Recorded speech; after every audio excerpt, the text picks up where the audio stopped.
Bonjour, c'est Lucille Bélan. Tous les 15 jours dans C'est compliqué le podcast, je réponds à vos questions sur les relations humaines.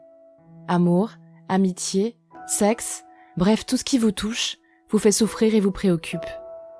Cette semaine, nous entendrons le témoignage de Hiro, qui a découvert que la personne avec qui il a discuté et tant partagé pendant le confinement n'était pas tout à fait qui elle disait être.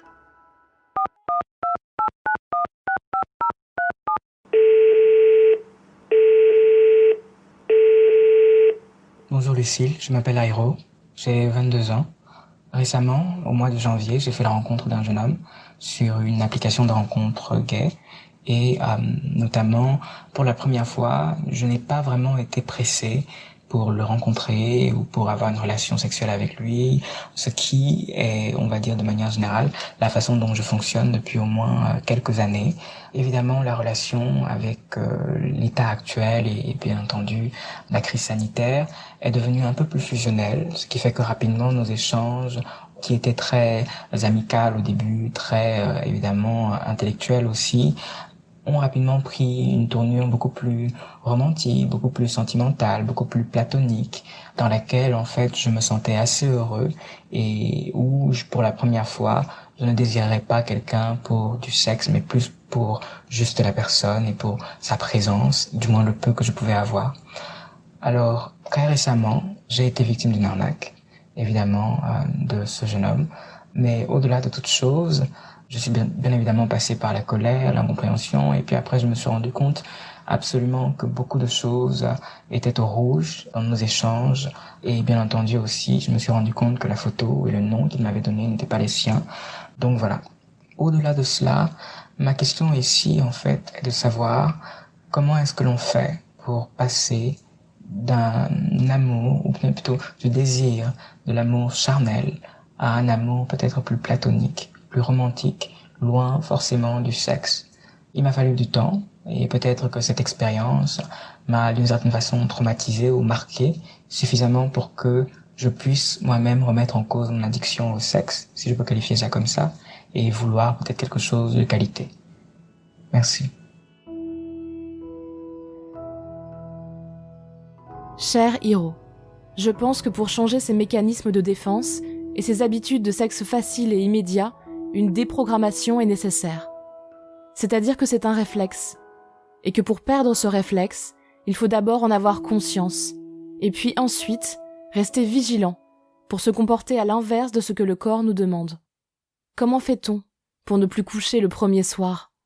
J'imagine qu'il faut consciemment s'empêcher de le faire et voir chaque heure et chaque jour gagner comme une petite victoire. Personnellement, je ne suis même pas sûre que le sexe soit un frein à la création de liens solides, plus intellectuels. J'ai juste tendance à penser que la relation est souvent définie par la façon dont elle a commencé. Si vous cherchez des histoires d'un soir, sur une application ou dans un bar, il n'y a aucune raison pour que les personnes en face comprennent que vous souhaitez en réalité autre chose. Pour engager des relations profondes, ou en tout cas tenter de le faire, vous devez être honnête sur vos intentions dès le départ, et probablement adapter votre mode de recherche. Parce que si deux personnes qui souhaitent s'engager couchent le premier soir, et que le courant passe bien, rien n'empêche que leur relation par la suite soit aussi tendre qu'intellectuelle. La relation sexuelle n'est pas le problème. C'est la compatibilité et le désir de relation qui l'est. En fait, pour imager mon propos, si vous allez constamment au restaurant italien, il est tout simplement peu probable que vous trouviez des sushis à la carte, ce dont vous avez vraiment envie. C'est un changement de paradigme dont vous avez besoin. Mais comme rien n'empêche une rencontre d'un soir à mentir sur son prénom, son âge ou sa profession, il est difficile de vérifier qu'une personne avec qui on discute virtuellement soit tout à fait la personne qu'elle dit être. Ce simple fait ne doit pas vous empêcher d'être honnête. Être tout à fait vous-même, au clair avec votre histoire et vos désirs, est une étape primordiale pour partager une belle relation d'amour ou d'amitié avec quelqu'un. Et un arnaqueur ne doit pas vous faire oublier que vous n'êtes pas seul à vouloir offrir autre chose que du sexe sans lendemain. Je précise que je n'ai rien contre les plans cul, qui peuvent aussi être ou devenir de très belles histoires à leur manière. Il n'y a aucune classification, aucun jugement qui doit être fait sur les relations. Les amours platoniques ne sont pas plus nobles que les rencontres basées uniquement sur un rapport sexuel. Seulement, cher Hiro, vous désirez maintenant autre chose que les interactions et les histoires que vous avez vécues jusqu'à présent. Et mon conseil est le suivant. Sachez toujours qui vous êtes et ce que vous désirez vraiment. Exprimez-le ouvertement, sans honte et sans réserve. C'est la meilleure façon de rencontrer une personne qui aura les mêmes désirs que vous et à qui vous plairez. Pour parler d'usurpation d'identité sur Internet, appelée aussi catfishing, j'ai rencontré François Manins, journaliste chez Cyberguerre, le média de Numérama sur la cybersécurité. Je lui ai d'abord demandé de me définir ce qu'était le catfishing. Le catfishing, ça reprend tout un ensemble de concepts qui existent en cybersécurité. C'est du phishing, mais adapté à l'usurpation d'identité pour notamment des applications de rencontres. Donc le terme catfishing, à proprement parler, lui, il vient d'un film qui a été décliné après en série, qui passait sur MTV à l'époque. Le film date de 2010 et la série MTV s'est étendue entre 2012 et 2018. C'est les frères Schulman. Et notamment, il y en a un des deux, Nive, qui joue du coup le rôle dans le film et qui après aidé des victimes de catfishing à s'en sortir. Ils ont un peu en fait amené le concept et mis ce nom de catfishing. Mais en fait, le catfishing, c'est une version, on va dire, avancée d'escroquerie qu'on voit assez régulièrement. C'est-à-dire qu'on parle de catfishing quand il y a eu vraiment un rapport, que c'est bien fait. Mais si on pense, peut-être que vous avez déjà été contacté par ce qu'on appelle les brouteurs, qui disent qu'ils ont un oncle à qui il faut envoyer 1 million d'euros, et ben c'est exactement le même principe. On n'appelle pas ça du catfishing, on appelle ça de l'escroquerie, de l'arnaque, mais ça revient au même. Et c'est de l'usurpation d'identité. La finalité du catfishing, elle est un peu variée. Ça peut aller de l'extorsion financière, donc là on retrouve un peu comme pour les brouteurs. Ça peut être du vol d'informations. Ça peut être aussi, on peut faire de la sextorsion, donc demander de l'envoi de nudes par exemple et après faire du chantage là-dessus. Ça peut être simplement du chantage parce que, imaginons, j'ai une relation sur une application de rencontre avec une relation extra-conjugale, je suis dans une relation exclusive. On peut s'en servir pour faire chanter en disant je vais liquer ça à ton partenaire si tu m'en parles pas. Donc voilà, donc c'est un phénomène assez grand, défini, c'est un peu rigolo que ce soit défini plutôt par une série MTV et popularisé, mais qui reprend beaucoup de ficelles qu'on voit dans le cyberespace en général. Comment peut-on savoir qu'on a affaire à un catfish ? On arrive un peu dans ce qui arrive souvent en ligne, que ce soit quand on reçoit un email ou un appel, c'est est-ce que c'est trop beau pour être vrai ? Si quelque chose se déroule parfaitement bien, et ben parfois il faut peut-être se poser la question. Alors c'est un raisonnement qui est un peu triste, parce que ça veut dire qu'il faut un peu se méfier de tout, il faut réussir à bien doser ça pour pas complètement se méfier de tout, mais voilà. Donc je vois que cette relation avec un homme et une femme se passe extrêmement bien, mais on peut voir certaines choses. Par exemple, j'ai aucune photo d'elle originale, ou alors les photos d'elle sont toutes magnifiques, belles, il n'y a pas une seule photo bizarre, il me parle de sortie, mais j'ai aucune photo de cette sortie, il m'envoie pas de photo de paysage, voilà. C'est un peu bizarre, et donc du coup, là on peut vérifier. Alors c'est le même principe que quand on reçoit un email de phishing, on va vérifier qui est l'expéditeur, et là c'est un peu la même chose. Donc le moyen le plus simple, c'est de prendre les photos, on les enregistre sur son ordinateur, et on les recherche sur Google Images, ou sur Bing, qui peut être un peu mieux, donc c'est le moteur de recherche de Microsoft, ou même Yandex, qui est l'équivalent russe. Et en fait, ces moteurs de recherche vont permettre d'afficher toutes les photos similaires à la photo que vous avez mise. Donc, si par exemple, comme c'est la plupart du temps le cas pour les catfishers, si la photo vient par exemple d'un compte Instagram d'un modèle russe, normalement, en faisant cette recherche inversée, je vais le trouver. Donc en fait, c'est relativement simple de démasquer un catfishing. Et c'est aussi pour ça que les victimes vont se sentir un peu stupides. Comme à chaque fois qu'on se fait arnaquer en ligne, on se sent un peu stupide parce que voilà, c'était évident depuis le début, j'aurais pu me douter.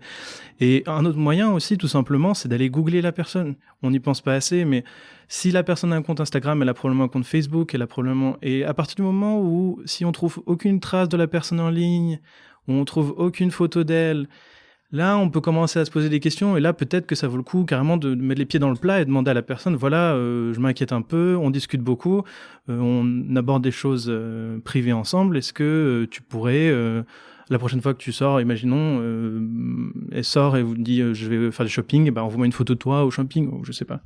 C'est un équilibre délicat, parce que en plus, quand on parle de relations intimes, ça ajoute une tension bizarre, mais voilà, faut pas pousser ça jusqu'au stalking sur Google, mais une petite recherche rapide et hop, les doutes sont levés et on sait ce qui se passe.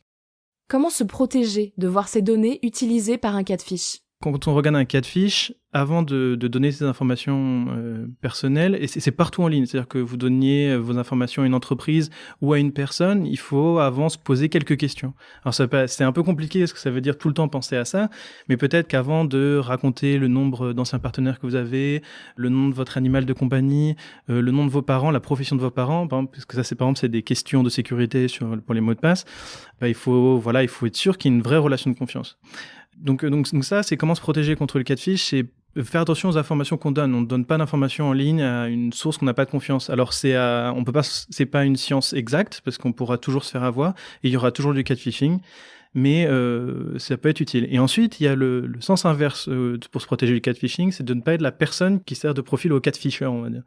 Pour pas se faire usurper son identité, pareil, c'est un peu compliqué, mais ça revient au même concept qu'il faut être toujours conscient des informations qu'on met en ligne. Donc, éviter d'avoir toute sa vie littéralement exposée en ligne pour pas qu'on puisse la reproduire aussi facilement.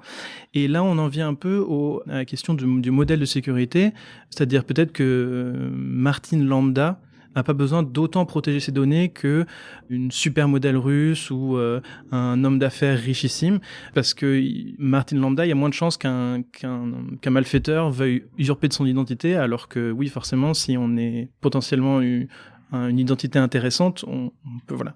Donc c'est vraiment une question de modèle de sécurité, et il faut aussi essayer au maximum de savoir où se trouvent ces informations personnelles en ligne. Alors c'est toujours compliqué parce que des fuites de données, il y en a tous les jours, il y en a qui sont publiques, il y en a qui sont pas et qui sont privées. On ne sait jamais trop où circulent ces données, mais voilà, c'est essayer de s'en protéger au maximum, c'est contrôler un minimum ces données personnelles. Ça peut être tout un nettoyage, ça dépend de quel niveau. Quand on parle des comptes de rencontres, par exemple, de base, la protection de ces données et la volonté de rencontrer des personnes, ça va pas ensemble. Nous, à Cyberhacker, on a travaillé sur Appen qui proposait de la géolocalisation et on voit ils ont tout un problème entre je veux dire aux autres personnes où je suis, mais à la fois ils ont pas le droit de dire exactement où ils sont. Donc on se retrouve avec des mécaniques bizarres où on rencontre des gens dans la même zone mais pas vraiment. Voilà, donc les deux vont pas vraiment ensemble. Donc mettre tous ces comptes en privé, pas forcément vu qu'on veut rencontrer des personnes. Par contre, peut-être mettre un minimum d'informations pour être intéressant, mais il y a un équilibre à trouver entre dire mes passions préférées c'est l'aviation, ça fait 4 ans que je fais du poney à tel club, et juste mettre son âge, son identité et peut-être la ville où on habite éventuellement. Et ça revient au même problème de quelles informations on peut trouver sur nous en ligne. Si je cherche votre nom sur les pages jaunes, il y a une grande chance que je puisse trouver votre numéro de téléphone, votre adresse, votre nom et prénom, voilà.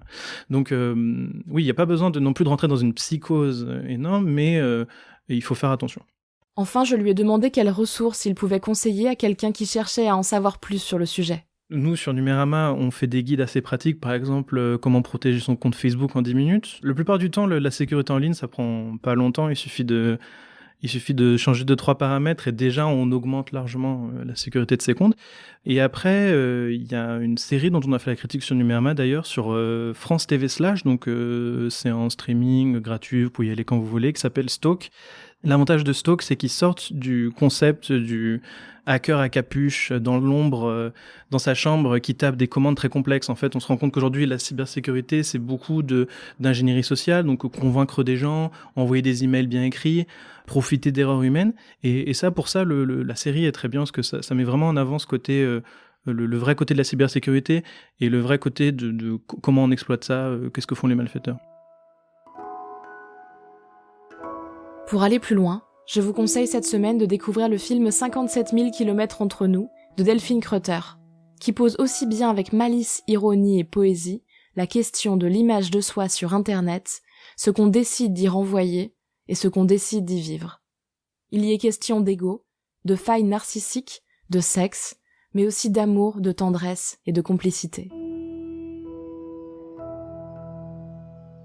C'était C'est compliqué le podcast. Merci au merveilleux Benjamin Septem-Ours et Aurélie Rodriguez pour la réalisation et le montage. Si vous aussi vous voulez témoigner, n'hésitez pas à me laisser un message vocal. Vous pouvez vous enregistrer sur votre téléphone et nous envoyer ce message par mail à cestcompliqué.slate@gmail.com ou nous envoyer un message vocal par WhatsApp au 07 61 76 74 01. N'oubliez pas de me laisser un prénom ou un pseudo, votre âge et éventuellement votre ville. Enfin, L'adresse mail c'estcompliqué@slate.fr et la chronique hebdomadaire reste toujours d'actualité. Si ce podcast vous a plu, n'hésitez pas à vous abonner, nous mettre 5 étoiles pour nous soutenir, laisser un commentaire ou en parler autour de vous. Tous les autres épisodes sont à retrouver sur slate.fr ou votre application de podcast préférée. Merci à toutes et à tous, et à très bientôt.